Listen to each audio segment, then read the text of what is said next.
Роль пациента в системе здравоохранения должна быть пересмотрена точно так же, как и общество, к работе врачей. Медики испытывают колоссальные нагрузки, и у них должно быть право на ошибку. Такое мнение озвучил министр здравоохранения России Михаил Мурашко год назад во время онлайн-форума «Всемирный день качества».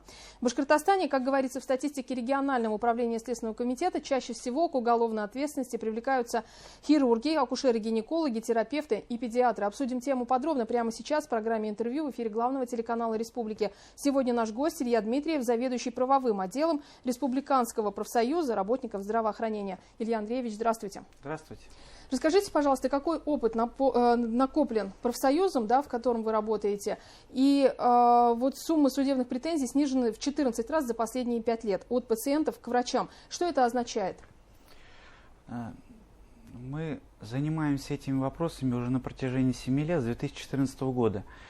Видя современные тенденции, видя то, что к врачам стали возникать претензии от пациентов, пристальное внимание правоохранительных органов к теме привлекается, мы озадачились этими вопросами и взяли на себя вот эту нелегкую ношу, смотреть, насколько правильно оказывается помощь, насколько правильно действуют медицинские работники, насколько правы пациенты. Вот за годы работы действительно определенный опыт нами накоплен.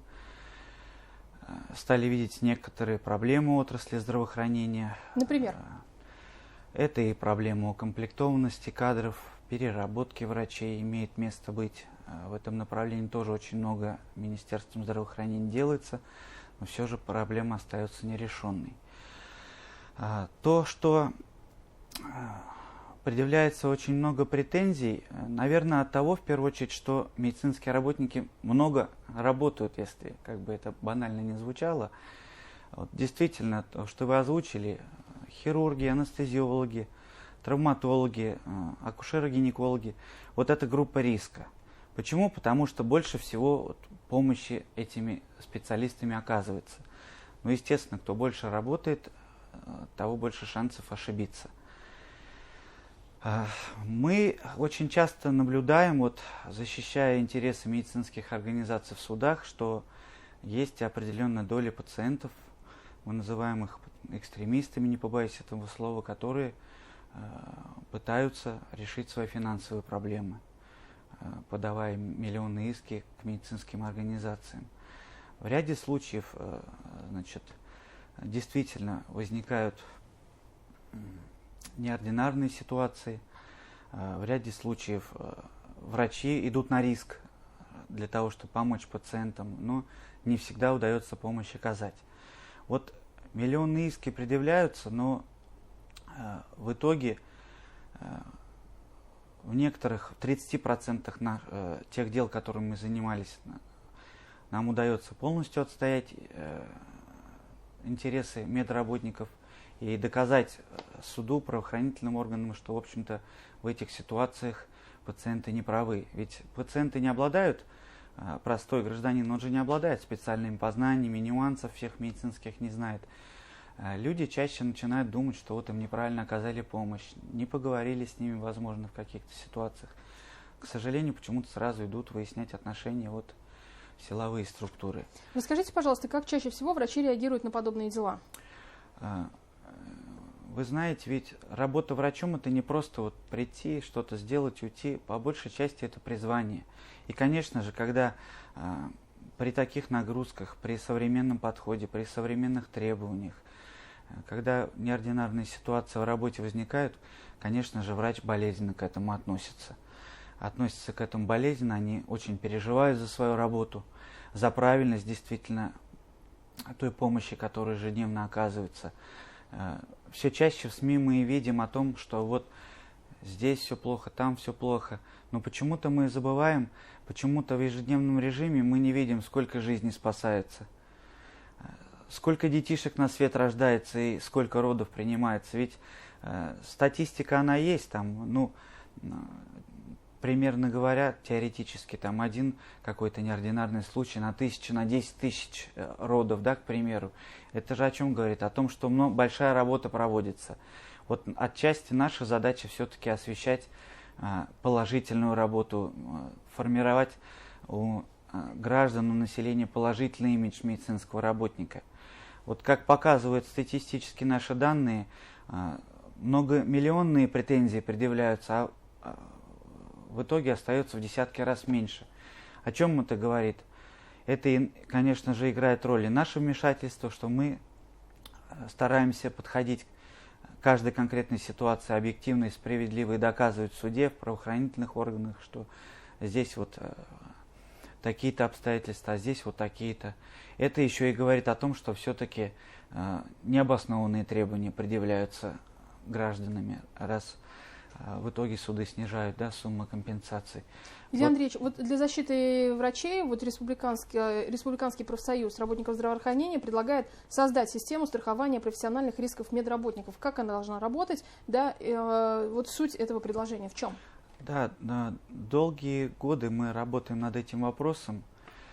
Вероятно, здесь финансирование в полной мере не может позволить на сегодняшний день в идеале, как должна выглядеть система? Мы предлагаем государственную систему страхования, чтобы в каждой медицинской организации каждый медицинский работник был застрахован от тех рисков, которые на сегодняшний день существуют. На сегодняшний день те претензии, которые предъявляются пациентами, в конечном итоге ложатся на плечи медработника. То есть во всех западных странах, Соединенных Штатах Америки на сегодняшний день эти институты развиты. И там у медицинского работника уже не болит голова о том, как там возместить. Разные ситуации бывают, я говорю, очень редко, когда действительно врач критически ошибается. Но это случается, человеческий фактор, и мы в ежедневной работе какие-то ошибки можем допускать. Вот. Но здесь специфичная область, да, здесь все-таки оказание медицинской помощи имеет место людям, и на кону бывают жизни, и организм это очень сложная структура. Вот.